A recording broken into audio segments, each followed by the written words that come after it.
కలిగిన తండ్రి, జీవం కలిగిన ఆయన, మహాపరిశుద్ధుడైన మా ఆత్మల కన్న తండ్రి, మీ ఘనమైన ఉన్నతమైన సర్వోన్నతమైన నామానికి, లోకానికి అద్వితీయ నాథుడు మా ప్రభువైన యేసుక్రీస్తు వారి పేరిట ఈ ఉదయకాల సమయమున ఈ 2026 సంవత్సరంలో మొదటి పునరుద్ధాన దినమున మీకు వందనాలు, స్తుతులు, స్తోత్రాలు తెలియజేసుకుంటున్నాం నాయన తండ్రి. ఈ 2026 సంవత్సరంలోకి మీరు మమ్మల్ని నడిపించి నూతన సంవత్సరాన్ని మీ దయచేత మీరు మాకు అనుగ్రహించి మొదటి ఆదివారం పూట మేము విధంగా కూడుకొని సంవత్సరం మొదట్లో మీరు మాకు ఇచ్చిన మాటల గురించి ఆలోచించడానికి మేము ముందుకు వెళ్తుండగా నాయన మీ ఆత్మ సహాయాన్ని మాకు అనుగ్రహించండి. మా మనసుల్లో నెమ్మది లేకుండా ఉంటే, మా మనసుల్లో గలిబిలు ఉంటే ఈ మొత్తాన్ని కూడా దూరం చేసుకొని మనసును నెమ్మదిగా ప్రశాంతంగా ఉంచుకొని కోపదేశాలు రాగద్వేషాలన్నింటినీ పక్కన పెట్టేసి మనస్ఫూర్తిగా ప్రేమతో వాక్యాన్ని అంగీకరించే గొప్ప మనస్సుని అందరికీ అనుగ్రహించండి నాయన. మా బ్రతుకులన్నింటినీ కూడా మీరు ఈ గ్రంథంలో రాసి ఉంచారు. ఈ గ్రంథానుసారంగా మా బ్రతుకు మార్చుకోగలిగితే మాకన్నా అదృష్టవంతులు, మాకన్నా గొప్పవారు ఇంకెవరూ ఉండరు అనే విషయాన్ని గమనించి ఎటువంటి దురుద్దేశాలు, ఎటువంటి ఆలోచనలు మనసులో లేకుండా నిర్మలమైన మనసుతో వాక్యాన్ని అంగీకరించి దాని ప్రకారంగా బ్రతకడానికి మా అందరికీ కృప చూపి నడిపించమని కోరుకుంటూ, ఎవరైతే మార్గ మధ్యంలో ఉన్నారోనైనా వాళ్ళందరూ కూడా సురక్షితంగా ఎటువంటి ప్రమాదాలు జరగకుండా మరి సన్నిధికి వచ్చి మిమ్మల్ని ఆరాధించుకునే గొప్ప భాగ్యాన్ని అనుగ్రహించమని కోరుకుంటూ, ఆది నుంచి అంతవరకు ఈ కార్యక్రమాన్ని కేవలం మీ నామ మహిమార్థమే జరిగించుకోమని మమ్మల్ని మేము తగ్గించుకుంటూ ముందున్న సమయాన్ని మీ హస్తాలకు అప్పగించుకుంటూ అతి త్వరలో మహిమతో మేఘాలపై రానే ఉన్న నజరేయుడైన యేసుక్రీస్తు వారి పేరిట మిక్కిలి వినయంతో ఈ ప్రార్థన విన్నపములు అడిగి వేడుకుంటున్నాను నా పరలోకపు తండ్రి, ఆమేన్. మంచిదండి. కూడి వచ్చిన మీ అందరికీ, అదేవిధంగా దైవజనులు గారు కూడా నా హృదయపూర్వకమైన వందనాలు. 2026 సంవత్సరంలో మనం మొదటి పునరుద్ధాన దినమున వచ్చాం. దేవుని కృప వలన, దేవుని దయ వలన మనం వచ్చాం కాబట్టి కొన్ని మాటలు మనం ఆలోచన చేసుకొని సంవత్సరం మొదట్లో ఉన్నాం కాబట్టి చాలా మంచి నిర్ణయాలు తీసుకోవడం వల్ల మనకు అది మేలు జరిగిద్ది కాబట్టి జాగ్రత్తగా మనం ఆలోచనలు చేద్దాం. ఒకసారి అందరూ కూడా మత్తయి సువార్త 16వ అధ్యాయం 25, 26 వచనాలు చదువుకొని ముందుకు వెళ్దాం. తన ప్రాణమును రక్షించుకున్నవాడు దాన్ని పోగొట్టుకొనును, నా నిమిత్తము తన ప్రాణమును పోగొట్టుకున్నవాడు దాన్ని దక్కించుకొనును. ఒక మనుష్యుడు లోకమంతయు సంపాదించుకొని తన ప్రాణమును పోగొట్టుకుంటే అతనికి ఏమి ప్రయోజనము? ఈ మాట జాగ్రత్తగా విందాం. ఒక మనుష్యుడు తన ప్రాణమునకు ప్రతిగా ఏమి ఇవ్వగలడు?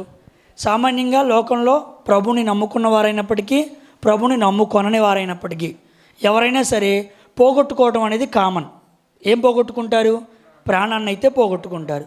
దాంట్లో పెద్ద చిన్న అని లేదు, వేరే మతం ఈ మతం అని లేదు, ప్రభుని నమ్ముకున్నవారు అని లేదు, ప్రభుని నమ్ముకొనని వారని కూడా లేదు. అందరూ ప్రాణాన్ని పోగొట్టుకుంటారు.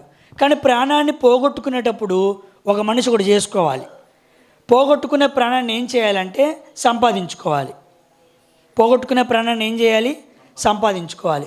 ఎలాగో ప్రాణం పోయిద్ది కదా, మనిషి ఎలా సంపాదించుకోవాలి అంటే ప్రాణాన్ని సంపాదించుకోవడం మనిషికి తెలియదు. మనిషికి డబ్బు సంపాదించుకోవడం బాగా తెలుసు, బంగారం సంపాదించుకోవడం బాగా తెలుసు. మనం చెప్పాల్సిన పనుల మనకే చెబుతారు ఎదురు. ఆస్తి సంపాదించుకోవడం బాగా తెలుసు, కారు సంపాదించుకోవడం బాగా తెలుసు, మనుషుల్ని, అధికారాన్ని, వెనకాల బంధు బలగాన్ని, లేకపోతే వెనకాల జై కొట్టే వాళ్ళని, ఇలా అన్నిటినీ సంపాదించుకోవడం మనిషికి బాగా తెలుసు. కానీ మనిషికి ప్రాణాన్ని సంపాదించుకోవడం తెలియదు. ఎలా సంపాదించుకుంటాడు ప్రాణాన్ని? ప్రాణాన్ని సంపాదించుకోవడం అంటే అర్థం ఏంటి? సామాన్యంగా అనారోగ్యం వచ్చిందనుకోండి, హాస్పిటల్కి వెళ్తాం, ఏదో కొన్ని మందులు వేస్తారు. ఆ మందులు వేసినప్పుడు పోయే ప్రాణాన్ని మనిషి ఏం చేసుకుంటాడు? సంపాదించుకుంటాడు. అవునా కాదా? ప్రాణం పోయేదండి, ఒక వారం రోజులు ఇలా జాగ్రత్త తీసుకున్నాం, ప్రాణం కాస్త ఆగింది, కొన్నాళ్ళు ఇలాగే ఆమె బ్రతికిద్ది, జాగ్రత్త అంటారు. అలా ప్రాణాన్ని సంపాదించుకోవడమా? కాదు. ప్రాణాన్ని సంపాదించుకోవడం ఎలా అనే ఆలోచన మనం ఇలా చేద్దాం. తెలుసా ప్రాణాన్ని ఎలా సంపాదించుకోవాలో?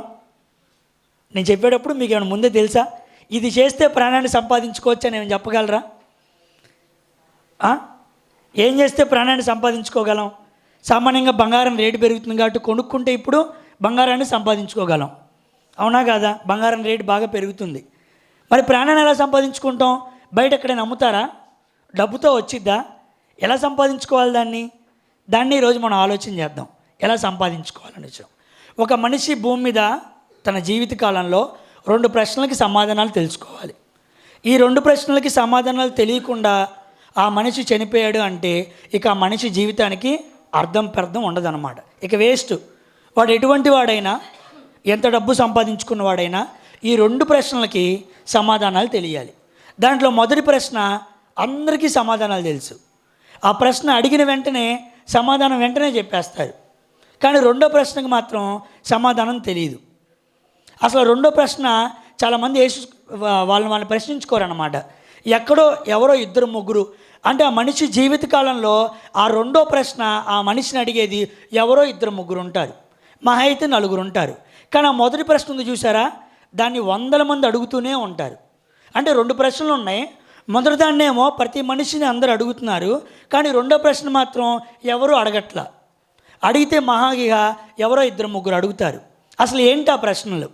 అవి తెలుసుకోకపోతే జీవితానికి అర్థం లేదంటున్నాం.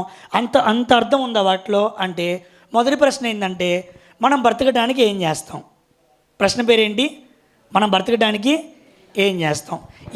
ఈ మాటే ఇంత బాగా అడగర్లే. బయట ఎలా అడుగుతారంటే ఏం చేసి పనేం చేస్తుంటావయ్యా అంటారు. ఏమంటారు? పనేం చేస్తుంటాం అంటారు. ఆ పదాన్ని నేను ఇంకా మార్చి చెబుతున్నాను అనమాట. మీరు బ్రతకడానికి ఏం చేస్తారు? ఇప్పుడు తేజ అన్నయ్యని బ్రతకడానికి ఏం చేస్తున్నా అన్నాను అనుకో, నేను బ్యాంకులో మేనేజర్నండి అంటాడు.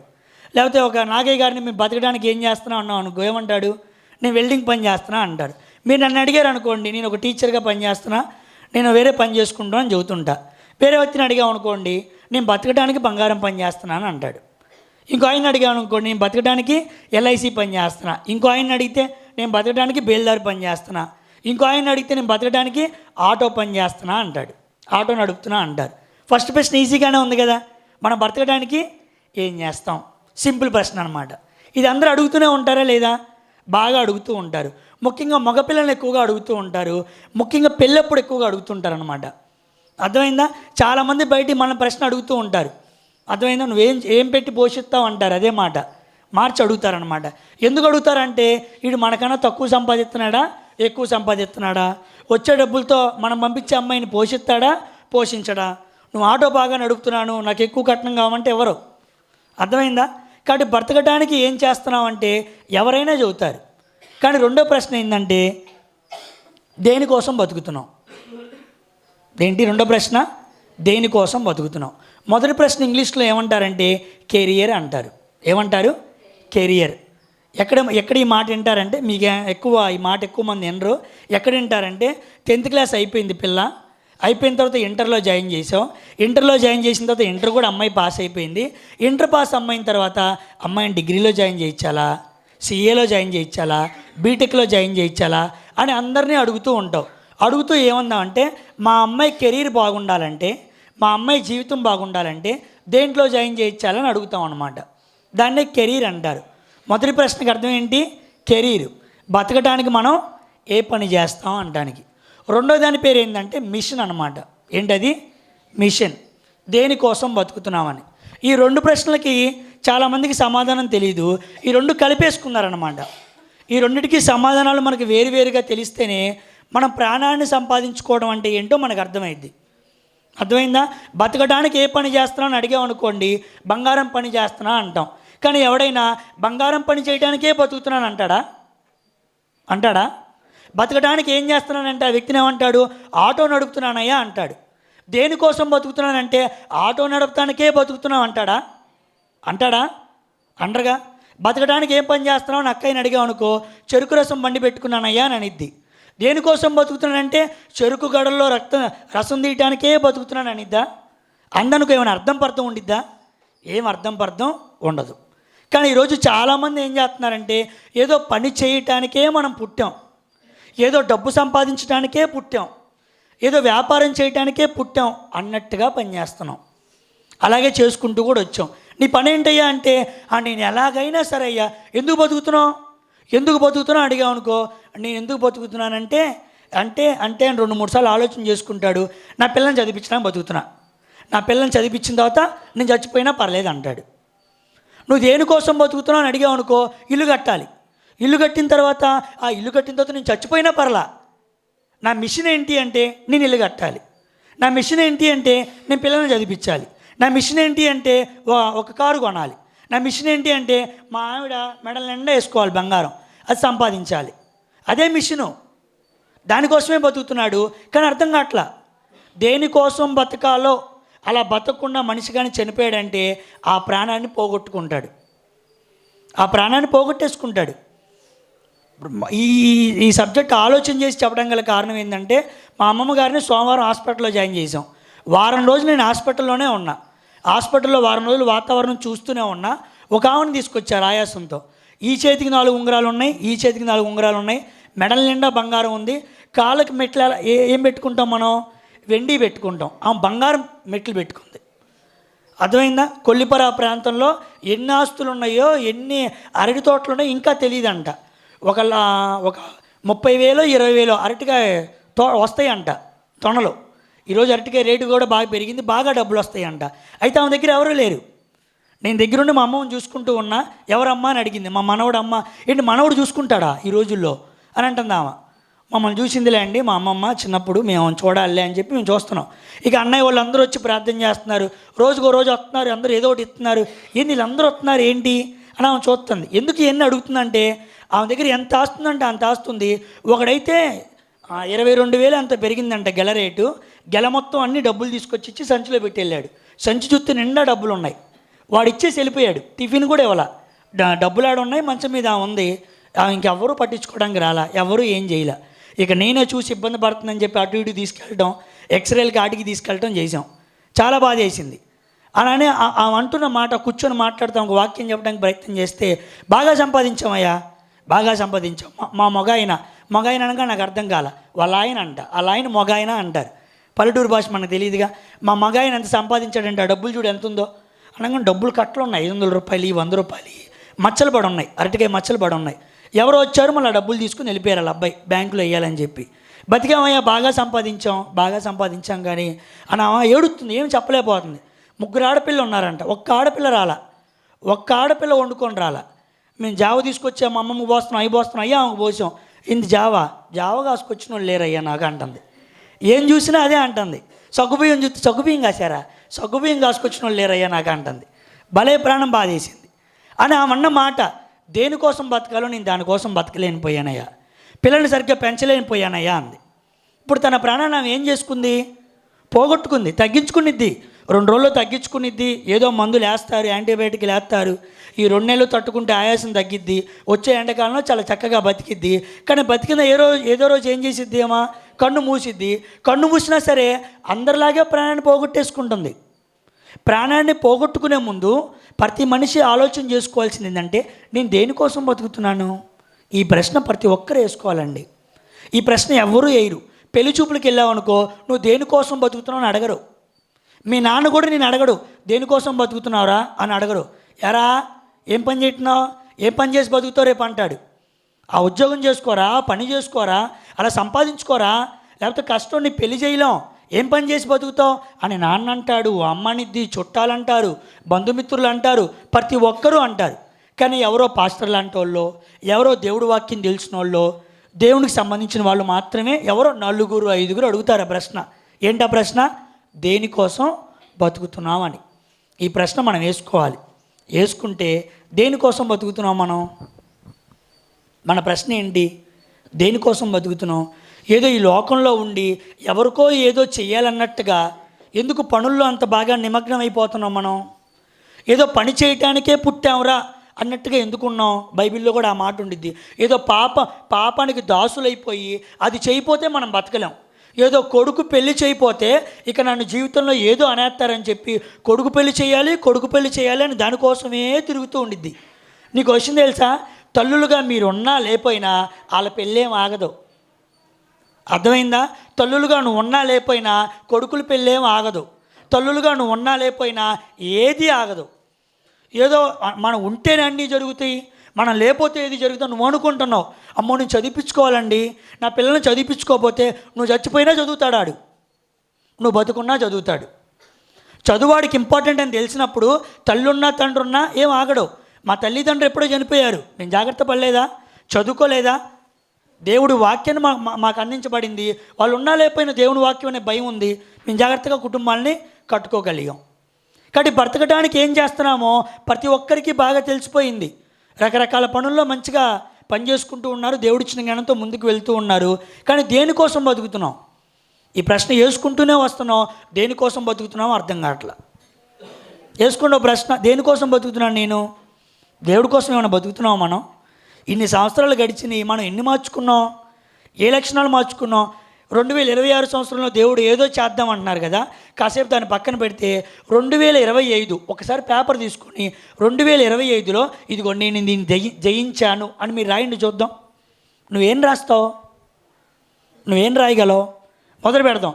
సంఘానికి 2025 సంవత్సరంలో టైంకి వచ్చాను అని మనందరం రాయగలమా అండి? రాయగలమా? మనం దాన్ని జయించలేదుగా. ఎవరితో, వేరే వాళ్ళతో మనకు అనవసరం. అసలు వేరే వాడి గురించి ఆలోచన చేసే దరిద్రపు బుద్ధే పెట్టుకోవద్దు. వాడట్ట అసలు వద్దు, అది నాశనం. అసలు అది వేరే వాడితో పెట్టుకున్నావో నువ్వు నాశనం అయిపోతావు. అసలు వేరే వాడితో వద్దు. ఈ సంఘంలో 100 మంది బాగోపోయినా నువ్వు జాగ్రత్తగా ఉండు. మనంతటి మనం చూసుకోవడమే, మనం చూసుకోవడమే. అందరూ బాగుండరు. అందరూ బాగుంటే ఇంకెందుకు? అందరూ పరలోకం వెళ్తారా? అరణ్యంలో ఎంతమంది ఉన్నారు? 6 లక్షల కాల్బలం. కాల్బలం అంటే 20 నుంచి 50 సంవత్సరాల వయసు మధ్య వాళ్ళు. వీళ్ళు కాకుండా ఆడవాళ్ళు, బాగా నడిచేవాళ్ళు, చిన్నపిల్లలు 25 లక్షల మంది ఉన్నారు. బైబిలే చెబుతుంది. కొరింథీయులకు రాసిన పత్రిక దీండి ఒకసారి. కొరింథీయులకు రాసిన పత్రిక, మొదటి పత్రిక 10వ అధ్యాయం 5వ వచనం చదవండి. అయితే వారిలో అంటే అరణ్యంలో ప్రయాణం చేసిన వాళ్ళలో, ఐగుప్తు నుంచి ప్రయాణం చేసుకుని కానానికి వెళ్తున్న వారిలో ఎంతమంది ఉంటారు? సుమారుగా 20 నుంచి 25 లక్షల మంది ఉంటారు. అయితే వారిలో ఎక్కువ మందా, చాలా మందా? ఎక్కువ మంది దేవునికి ఇష్టలుగా ఉండలేక అరణ్యంలో. చూసారా? 25 లక్షల్లో ఎంతమంది పోయారంట? ఎక్కువ మంది అంటే ఎంత అర్థం? 25 లక్షల్లో సగం ఎంత? 25 లక్షల సగం ఎంత? 10 లక్షల, 12 లక్షల 50,000 అద్దామా? సగం కూడా కాదు. ఆడంది ఏమన్నాడు? ఎక్కువ మంది అన్నాడు. అంటే సుమారుగా ఎక్కువ మంది అంటే 90 నుంచి 80% వేసుకుందాం. అర్థమైందా? అంటే 25 లక్షల మంది బయలుదేరితే అందరూ అయిపోయారు. అసలు అంత కూడా లేదు చివరికి వచ్చేటప్పటికి. యెహోషువ, కాలేబు గారే. ఇప్పుడు యెహోషువ, కాలేబు గారు ఏం చెప్పుకోవాలి? మిగిలిన 25 లక్షల మంది, అదిగో ఆడు తప్పిపోయాడు కాబట్టి నేను తప్పిపోతా అన్నాడు అనుకో. 25 లక్షల నుంచి ఇద్దరు బయటకు వచ్చేవాళ్ళ. 25 లక్షల మందిని చూసుకొని, అదిగోండి వాడు రావట్లేదు, అదిగోండి వాడు ఇవ్వట్లేదు, అదిగోండి వాడు తిడుతున్నాడు, అదిగోండి వాడు ఎలా చేస్తున్నాడు, ఆడట్ట ఈడిట్ట ఆమట్ట ఈడిట్ట అని వాళ్ళు సంఘంలో చెప్పుకొని ఉంటే పరమకాండానికి వాళ్ళిద్దరూ కూడా వచ్చేవాళ్ళు కారు. ప్రాణాన్ని పోగొట్టుకునే వాళ్ళు కూడా. కానీ వాళ్ళు అలా చేయలా. ప్రాణాన్ని ఎలా పోగొట్టుకోవాలో వాళ్ళకి తెలుసు. అందుకే వాళ్ళు ప్రాణాన్ని సంపాదించుకోగలిగారు. దేనికోసం బతుకుతున్నాం మనం? దేనికోసం బతుకుతున్నామో వాళ్ళిద్దరూ ప్రశ్న వేసుకున్నారు. నేనైతే ఈ అరణ్యంలో చావాలనుకోవట్లేదు, ఈ లోకంలో ఇలా చావాలనుకోవట్లేదు. ఈ అరణ్యంలో నేను జాగ్రత్తగా బతికితే, ఇక్కడ దేవుడు పెట్టే పరీక్షలకు నేను తట్టుకోగలిగితే నాకు కంపల్సరీగా ఏమొచ్చిద్ది? పరమ కానాన్ని వచ్చిద్ది అని వాళ్ళు నమ్మారు. ఆ కాణంలోనికి ప్రవేశించిన వాడు తప్పనిసరిగా ఎక్కడికి వెళ్తాడు? పరమ కాణంలోనికి ప్రవేశిస్తాడు. ఏది కొత్తదేమీ జరగట్లా. ప్రసంగి గారు ఎప్పుడో చెప్పారు, సూర్యుని కింద నూతనమైంది ఏది లేదు. ఇంకా బాగా చెప్పాలంటే అంతకుముందు జరిగిందే ఇప్పుడు మళ్ళా జరుగుతుంది. ఆనాడు 25 లక్షల మంది, ఈరోజు మనం 200 మందే. అర్థమైందా? కంపారిజన్ చేసుకుందాం. ఆనాడు ఇశ్రాయేలు అరణ్యం, ఈరోజు మనకి ఉప్పలపాడు సంఘం. కంపారిజన్ చేద్దాం. ఆనాడు 25 లక్షల మంది, ఈరోజు 200 మంది. ఈ సంఘం స్ట్రెంత్ ఎంత? 200 మంది వేసుకోండి. అర్థమైందా? ఇప్పుడు ఈ 200 మందిలో ఆ 25 లక్షలకి ఏం చేద్దాం? సనుగుదామా? మీకు వచ్చింది తెలుసా? వాళ్ళందరూ వ్యభిచారం కాదు ఎక్కువ మంది చేసింది, వాళ్ళందరూ నరహత్యలు కాదు ఎక్కువ చేసింది. వాడు దోచుకోలేదు, దొంగతనాలు చేయలేదు, వ్యభిచారాలు చేయలేదు, పెద్ద పెద్ద తప్పులు చేసి వాడు కానాన్ని తప్పించుకుందని అనుకోమాకండి. దేవుడు ఉగ్రత పాలయ్యారు అనుకోమాకండి. చిన్న చిన్న తప్పులు, చిన్న చిన్నవి. అన్నం పెట్టారు, ఏంది కూర అన్నాడు ఒకడు. ఏంది కూర? ఈ కూర ఏందని నెట్టేశాడు ఒకడు. ఆని చూసి ఇంకోడు, ఏంది కూరలో? వంకాయ ఏంది? నాకు వంకాయ నచ్చదు, నాకు బెండకాయ వేయాలన్నాడు. నాకు కోడి నచ్చదు, ఏట మాంసం వేయాలన్నాడు ఒకడు. ఇక్కడలాగే మనం అంటాంగా, చారొద్దు, నాకు అదొద్దు. పేర్లు పెడతాం. తినటానికే తిండి లేదు బయట, ఏదో పెట్టింది వెళ్ళిపోవాలి. పేర్లు అదేంది ఇదేంది అని చెప్పి. ఆనాడు అంతే, వాళ్ళు పేర్లు పెట్టారు. పేర్లు పెట్టిన వాళ్ళే చచ్చారు. ఆడేంది అట్టా ఉన్నాడు, ఈడేంది ఇట్టా ఉన్నారు. వచ్చారు ఓ రోజు, సరే ఒక్క మాట గెలవదు కదా, ఈ ఆలోచన తీసుకుని 4 గంటిస్తారన్నమాట. రే ఇదిగో మనం వెళ్ళి మాట్లాడతాం రారా, అదిరా ఇదిరా అంటారు. అట్టాయిగా వచ్చారు ఓ రోజు. కోరాకు తండ్రి, అభిరాము దాతాన్లు ఏమైపోయింది? మింగేసింది. అర్థమైందా? ఏదో తప్పులు చేయలా, నువ్వేంటో అట్లా చేస్తున్నావు అన్నారు. తెలుసుకోకుండా, తెలియకుండా జరుగుతున్న పరిచయని ఆలోచన చేయకుండా కష్టాలతో, ఇరుకులతో, ఇబ్బందులతో, తక్కువ డబ్బులతో, లేమితో పరిచర్లు సాగుతూ ఉన్నాయి. కుదిరితే దీనికి సహాయం చేయాలి తప్ప దీనికి అడ్డంకం రాకూడదు. పరిచర్య ముందుకు వెళ్తానికి నేను ఏం చేయాలని ఆలోచన చేయాలి, చేస్తే చేయాలి, లేకపోతే దూరంగా వెళ్ళిపోవాలి. అంతేగాని పరిచర్య అడ్డం అవటానికి, సంఘాన్ని కూడా ఆగటానికి మనం మాత్రం కారణం అయ్యామో సంహరింపబడతాం, చనిపోతాం. అది మనకు అర్థం కావట్లా. దేనికోసం వచ్చా నేను? నాకు అది ఎందుకు? నాకు అది అక్కర్లేదే. నేను సంఘం దేనికోసం వచ్చాను? నా ఆత్మను రక్షించుకోవడానికి వచ్చా. దేవుడు దైవజనుల ద్వారా చెప్పిన వాక్యాన్ని వినాలి, నా బ్రతుకుని మార్చుకోవాలి. సరే, నేను మార్చుకున్నప్పుడు అవును పాస్టర్ గారు నాకు చెప్పారు, నేను మార్చుకుంటున్నా, మరి ఆమెకి ఎందుకు? అసలు ఆమె అనే పదమే ఉండకూడదు. థర్డ్ పర్సన్ సింగులర్ మీకు అనవసరం. షీ మిట్ అంటారు, అవి మనకు అనవసరం. నేను అన్నదే రావాలి. నా అనే పదాన్నే పట్టుకోండి. నేను ఎంత బాగున్నాను, 2025లో నేను ఏం దాటుకున్నాను, ఏం చేశాను? ఆ బుక్లోకి వెళ్ళి ఎవరు వచ్చారు టైంకి ముందుకు, వీళ్ళు రాలేదేంది? ఆ బుక్లో రాసింది మంచి కోసం, అది కూడా చెడైద్ది. వీళ్ళు వచ్చిన తర్వాత వెళ్ళేటప్పుడు ఏం చేస్తారు? బుక్ చూస్తారు, ఏంది నా మొన్న ముందుకు రాలేదు. ఆ బుక్లో వేరే వాళ్ళ గురించి మీకెందుకండి? నువ్వు ఏ టైంకి వచ్చావు ఆ టైం చూసుకో. నువ్వు టైం 7:30, టైం 8:15 వచ్చావు అనుకో, పావు గంట వెనక రావాలని అనుకో. వేరే వాళ్ళతో నీకెందుకు? వేరే వాళ్ళ గురించి చాలామంది ఆలోచన చేస్తున్నారండి. నేను బాగా గమనించిన తర్వాత ఈ వాక్యాన్ని తయారు చేసి చదువుతున్నా. మనం నష్టపోతాం, రూపాయి ప్రయోజనం ఉండదు, లాభం ఉండదు. వేరే వాళ్ళతో అసలు పెట్టుకోవద్దు. ఎవడు నీకు పరలోకం ఇవ్వడు. పాస్టర్ గారు కూడా మీకు పరలోకం ఇవ్వరు. ఆయన వాక్యం మాత్రమే చెప్పగలడు. ఆయన మీకు దిశానిర్దేశం మాత్రమే చేయగలడు. అలా బతకండి అమ్మా, ఇలా బతకండి అమ్మా, కొన్ని విషయాలు నన్ను మాదిరిగా తీసుకోమనగలడు. ఆయనలోనూ తప్పులు ఉంటాయి, ఆయన సరి చేసుకుంటూ ఉంటాడు. 100కి 100% ఎవరైనా ఉంటారా? సరే ఎతుకుదాం, ఈ ఏపీ రాష్ట్రంలో ఎతుకుతాం. ఏ జిల్లాలో ఉన్నాడు, ఏ పాస్టర్ ఉన్నాడు 100కి 100%? వెళ్దామా, మొదలు పెడదామా? యూట్యూబ్లో ఏ పాస్టర్ 100కి 100% ఉన్నాడు?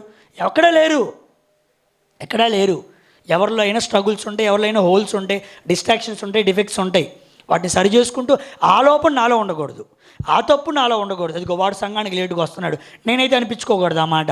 ఇదిగో అమ్మాయి నోరు కుదరదు, నాన్న మాట అనకూడదు, అబ్బా అమ్మాయికి నోరు కుదిరిద్ది అనాలి. అలా నేను ఏ విషయంలో బాగున్నాను, ఏ విషయంలో సరి చేసుకోవాలని ఆలోచన చేసుకోవాలి. అలా మనిషి ఎందుకు ఆలోచన చేసుకోలేకపోతున్నాడంటే, నేను దేనికోసం బతుకుతున్నాను అనే ప్రశ్న వేసుకోవట్లా. బతకడానికి ఏం చేస్తున్నాము అనగానే బాగానే చెబుతారు. దేనికోసం బతుకుతున్నాం అనగానే మన దగ్గర ఒకే ఆన్సర్ ఉండాలి, నేను ప్రభు కోసం బతుకుతున్నాను. అర్థమైందా? నువ్వు ఏ పనైనా చేసుకో, నువ్వు ఏ పని చేస్తావు, బతకడానికి ఏం చేస్తావు? బతకడానికి నేను 1,00,000 పనులు చేస్తా, కానీ దేనికోసం బతుకుతున్నావు? ఒకటే రీజన్, నేను దేవుడి కోసం బతుకుతున్నాను. ఆడ మీరు భార్యను పెట్టకూడదు. నా భార్య కోసమే బతుకుతున్నాను నేను అనగానే, ఇప్పుడు నీ భార్య చచ్చిపోక నువ్వు చచ్చిపోతావు నువ్వు అస్సలు చావు. కుదిరితే 2వ పెళ్ళి కూడా చేసుకుంటారు. ఇది 2-3 పిల్లలు ఉన్నా సరే ఒంటరిగా ఉండలేకపోతున్నా. నా కోసం కాదండి, పిల్లల కోసం అండి అంటాం. దేనికోసం బతుకుతున్నాను అంటే భార్య కోసం బతుకుతున్నా, పిల్లల కోసం బతుకుతున్నా అనే అందరినీ నమ్మించే వెళ్ళబుచ్చే ఆ మాటలు వద్దు. ఆ మాటలు చెప్పుకుంటూ బతుకుతూ నిన్ను నువ్వు మోసం చేసుకుంటూ, ఎదుటివాడిని మోసం చేసుకుంటూ బతికే రోజులు చాలు. అవన్నీ 2025లోనే గతించిపోయినాయి. 2025లో మనం చాలా విషయాల్లో లోటుపాట్లు కలిగి ఉన్నాం. వాటిని సరి చేసుకోవాలి. వాటిని ఎలా సరి చేసుకోవాలి? 2025లో నాకు ఎంతోమంది తప్పులు చెప్పారు. ఇదిగో నువ్వు ఈలో తప్పులు ఉన్నావు, నువ్వు దాంట్లో తప్పు ఉన్నావు, రాసుకున్న పేపర్ మీద. మీకు వచ్చింది తెలుసా, పేపర్ మీద అది రాసుకుంటే మనకి భలే గుర్తు చేస్తూ ఉండిద్ది. మనసులో ప్రెషర్ ఉండదు అనమాట. సైకలాజీ పరంగా ఏం చేస్తారంటే, ఎవరికైనా ఇబ్బందులు ఉన్నాయి అనుకోండి, వాటిని పేపర్ మీద పెట్టి రాయాలి, లేదైనా బుక్ చదవాలి. మీకు వచ్చింది తెలుసా, ఇక్కడ కూర్చున్న వాళ్ళలో చాలామందికి సమస్యలు ఉంటాయి. మీరు పొద్దున్నే లేచి కాసేపు బైబిల్ చదివితే సమస్యలన్నీ పోతాయి. చాలామందికి తెలియదు ఆ విషయం. మీరు ఏదేదో జరిగిద్ది అనుకున్నావు. పొద్దున్న 5 నిమిషాల ప్రార్థన, ఒక 10 వాక్యాలు చక్కగా అర్థం చేసుకుని చదివితే చాలు, 90% ప్రాబ్లమ్స్ పోతాయి. కానీ తెలియదు చాలామందికి. ఏదో చేయాలి, దేవుడు ఏదో చేయాలని చెప్పి వెయిట్ చేస్తూ ఉంటారు. అన్నిటికీ మానటానికి, అన్నిటినీ సరి చేసుకోవడానికి దేవుడి వాక్యంలో చాలా అవకాశాలు ఉన్నాయి. పెద్ద పెద్ద భక్తులు మనకన్నా ఎన్నో ఇబ్బందులు పాలయ్యారు, మనసంతా గలిపిస్తూ ఉన్నారు. మనదే ఉంది. చాలా నిరాశ నిస్పృహలకు కోలైపోయారు. ఒక యోబు గారిని తీసుకోండి, ఒక ఏలియా గారిని తీసుకోండి, వాళ్ళ చుట్టూ ఉన్న పరిస్థితులు చూడంగానే చచ్చిపోవటానికి కూడా సిద్ధమయ్యారు. చంపే ప్రభువా, ఇక నాకు ఎందుకు ఈ సమస్యలు, నేను పట్టలేకపోతున్నాను అని మనం కాదు, ఆనాడు భక్తులే అన్నారు. ఆ నిరాశలో నుంచి దేవుడు వాళ్ళని ఏం చేశాడు? ఆ నిరాశలో నుంచి ఓపికనిచ్చి వాళ్ళని బయటికి తీసుకొచ్చాడు. వాళ్ళకి ఎంతో ఆసక్తిని క్రియేట్ చేశాడు. నిరాశ నిస్పృహల్లో ఉన్న, ఇబ్బందుల్లో ఉన్న, మనసంతా గలిబిలిగా ఉన్న ఎవరితోనో చెప్పుకోవటం కాదు, వాక్యం దగ్గరికి రావాలి. ఈ వాక్యమే నెమ్మది కలిగజేసిద్ది. నువ్వు ఎంత బాగా నమ్మినా, ఇదిగో వీడిని నమ్మచ్చండి, వీడిని నమ్మి ఏమైనా చెప్పుకోవచ్చని మీరు అనుకుంటారా? వాడే మిమ్మల్ని మోసం చేస్తాడు.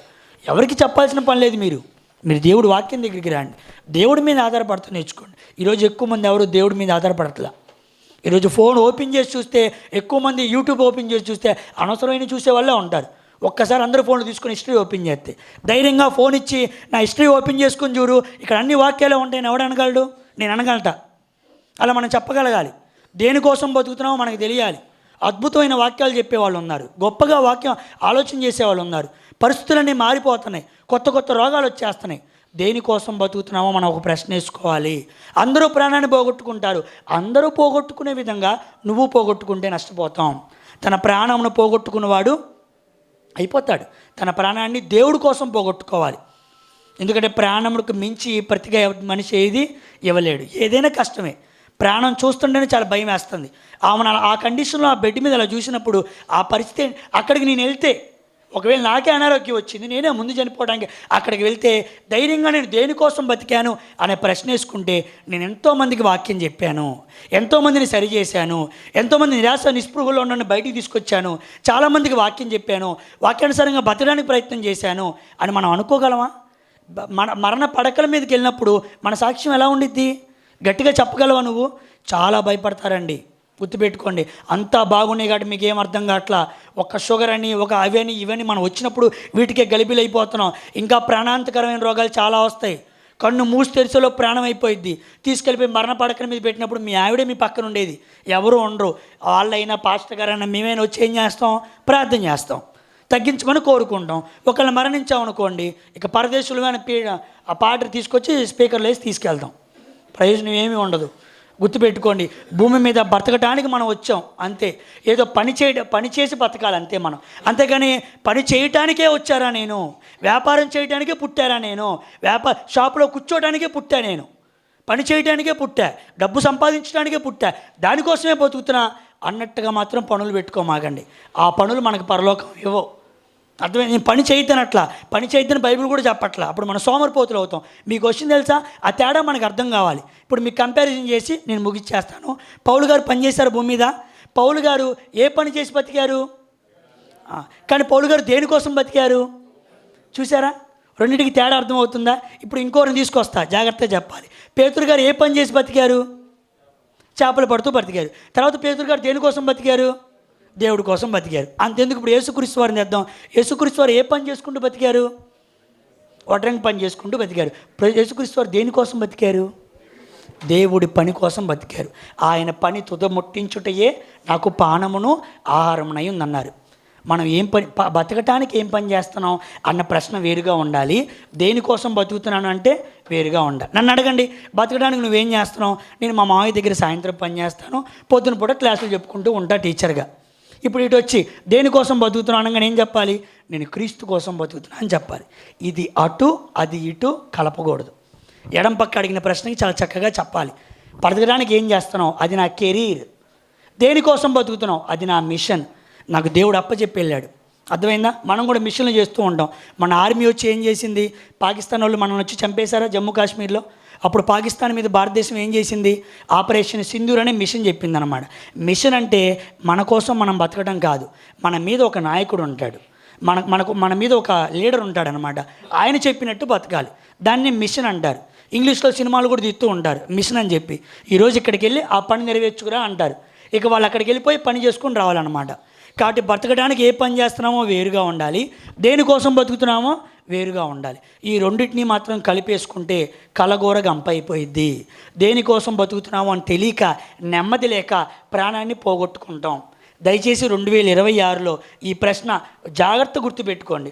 జనవరిలో ఎలా బతికామో ఫిబ్రవరిలో అలాగే బతికి, ఫిబ్రవరిలో ఎలా బతికామో చివరిలో డిసెంబర్లో కూడా అలాగే బతికితే, బుధవారం ఎలా ఉన్నామో ఆదివారం ఎలాగ ఉన్నాం, మొదటి ఆదివారం ఎలాగ ఉన్నామో చివరి ఆదివారం కూడా అలాగే ఉన్నామంటే ఏమీ ప్రయోజనం ఉండదు. కాబట్టి మొదటి ఆదివారం కూడికలో ఉన్నాం. 2026 సంవత్సరం దేవుడు మనకు అనుగ్రహించాడు. 25లో నేను ఏం సరి చేసుకోవాలి? చాలామంది నీ దగ్గరికి వస్తారు, అమ్మ నువ్వే సరి చేసుకో అంటారు. కంపల్సరీగా సరి చేసుకోండి. సరి చేసుకున్న వాడికి దేవుడు బహుమానం కంపల్సరీగా ఇస్తాడు. ఎందుకంటే నువ్వు ఆయన మాట విన్నావుగా. కంపల్సరీగా బహుమానం వచ్చింది. దేవుడి ద్వారా బహుమానాలు పొందుకుంటూ మన ప్రాణాన్ని దేవుడు పని చేస్తూ పోగొట్టుకోవాలి. పోగొట్టుకోవడం కామన్, దానికోసం భయపడాల్సిన పనిలే. ఈరోజు కాకపోతే రేపైనా పోయిద్ది. ప్రాయం ఇది, ఈజీగా వదిలిపెట్టేయాలి. అమ్మో ఏమైపోయిద్ది, నాకు ఇంకా పెళ్ళి కూడా కాలేదే, అవపోతే ఏమైపోయిద్ది? ఎంతకాలం బతుకుతాం? ఎంత బతికినా అంతే, ప్రయోజనం ఏమీ లేదు. ఈ ప్రాణం మీద తీపి ఉండకూడదు. ఈ ప్రాణం మీద, ఈ జీవితం మీద ఇష్టం పెట్టుకోమాకండి. ఏనాడైనా మనల్ని అన్యాయం చేసేది ఈ ప్రాణమే. ఈ ప్రాణాన్ని వదిలేయాలి. ఈ ప్రాణాన్ని దేవుడి కోసం వాడాలి, పెట్టుకోవాలి తప్ప కుటుంబాల మీద ఎక్కువ మమకారాలు, నీ కడుపును పుట్టిన బిడ్డల మీద ఎక్కువ మమకారాలు పెట్టుకోమాక. అలాగని వాళ్ళని ప్రేమించదని అట్లా ప్రేమించాలి, పిల్లల కోసం ఏర్పాటు చేయాలి, అన్నీ చేయాలి. కానీ వాళ్ళని దేవుడి స్థానంలో పెట్టుకోవద్దు. ఎందుకంటే పెట్టుకుంటే మన ప్రాణాన్ని పోగొట్టుకుంటాం. పాయింట్ అర్థమైందా? కాబట్టి ఎడం పక్క ప్రశ్న ఏంటి? కెరీర్. మనం బ్రతకడానికి ఏం చేస్తున్నాం? మరి మిషన్ అంటే ఏంటి? మనం దేనికోసం బతుకుతున్నామని ఎవరైనా అడిగారు అనుకో, ఫస్ట్ మన ఆన్సర్ ఏమవ్వాలి? నా భార్య కోసం అనమాకండి, అర్థమైందా? పిల్లల కోసం, ఇల్లు కట్టాలి, వాళ్ళకి ఇల్లు కడితే చాలండి అనే అదేంటి సెంటిమెంట్ డైలాగులు ఇంకా చెప్పమాకండి. దేవుడి కోసం బతకాలయ్యా, నాకు అదే ఇచ్చాడు ఆయన. దేవుడి తర్వాతే నా భర్త అయినా భార్య అయినా, ఆయన పరమ భర్త, ఆయన తర్వాతే నీ సొంత భర్త. అర్థమైందా? ఆ విషయాలు జ్ఞాపకం చేసుకొని ఒక మంచి నిర్ణయాన్ని తీసుకొని 2026లో మనం ముందుకు వెళ్దాం. చిన్న ప్రార్థన. కృపగలిగిన తండ్రి, జీవం కలిగిన ఆయన, మహాపరిశుద్ధుడు అయిన మా ఆత్మల కన్న తండ్రి, మీ ఘనమైన ఉన్నతమైన శ్రేష్టమైన నామానికి యేసుక్రీస్తు వారి పేరిట వందనాలు, స్తోత్రాలు తెలియజేసుకున్నాం నాయన. తండ్రి, మేము బ్రతకడానికి ఏం పని చేయాలో అది మేము తెలుసుకోవాలి. మేము దేనికోసం బతుకుతున్నామో కూడా మేము తెలుసుకోవాలి నాయన. మాకు కెరీర్కి మిషన్కి మధ్య సంబంధం తెలుసుకోకుండా ఏదో పని చేయడానికే బతుకుతున్నాం, వ్యాపారం చేయడానికే బతుకుతున్నాం, డబ్బు సంపాదన కోసమే బతుకుతున్నాం అన్నట్టుగా బతికితే అది మమ్మల్ని అన్యాయం చేసిద్దని, అలా పని చేసి పోగొట్టుకున్న ప్రాణం మేము దాన్ని కాపాడుకోలేమన్న విషయాన్ని తెలుసుకొని యేసుక్రీస్తు వారు భూమి మీద ఉన్నప్పుడు ఆయన కూడా పని చేశారు. ఆయన కూడా వడ్రంగి పని చేసి తన జీవనాన్ని కొనసాగించారు. కానీ దేవుని పని చేయాలి, దానికోసమే నేను బతకాలనే విషయాన్ని ఆయన వేరుగా ఆలోచన చేసి దేవుని పని చేసి ఎంతో విధంగా అందరినీ రక్షించి ఆయన ప్రాణాన్ని మా కోసం అర్పించారు. మరి ఆయన ప్రాణానికి జ్ఞాపికగా ఉన్న శరీరంలో రక్తంలోనూ మేము వెళ్తుండగా మేము 2025 సంవత్సరంలో దేనికోసం బతికాం, ఈ మొదటి సంవత్సరంలో దేనికోసం బతకాలి అనే నిర్ణయాలు తీసుకుంటున్నాం అనే ఆలోచన మమ్మల్ని మేము చేసుకొని వాటి ప్రకారంగా మేము ముందుకు అడుగులు వేయడానికి మాకు కృప చూపి నడిపించమని కోరుకుంటూ, ఆ తర్వాత కొన్ని ఉన్నతమైన మాటలు దైవజనుల ద్వారా మీరు అందించమని, ఆ బిడ్డకి మీరు తోడుగా ఉండి ఆ బిడ్డ ద్వారా మంచి మాటలు మాకు అందించమని కోరుకుంటూ, ముందున్న కార్యక్రమాలను మీ హస్తాలకు అప్పగించుకుంటూ మమ్మల్ని మేము తగ్గించుకుంటూ అతి త్వరలో మహిమతో మేఘాలపై రానై ఉన్న నజరేయుడైన యేసుక్రీస్తు వారి బిడ్డ మిక్కిలి వినయంతో ఈ ప్రార్థన విన్నపములు అడిగి వేడుకుంటున్నాం మా పరలోకపు తండ్రి. ఆమేన్. మంచిదండి. చక్కగా వాక్యం మీ అందరికీ, అదేవిధంగా దైవజనుల గారికి కూడా నా హృదయపూర్వకమైన వందనాలు.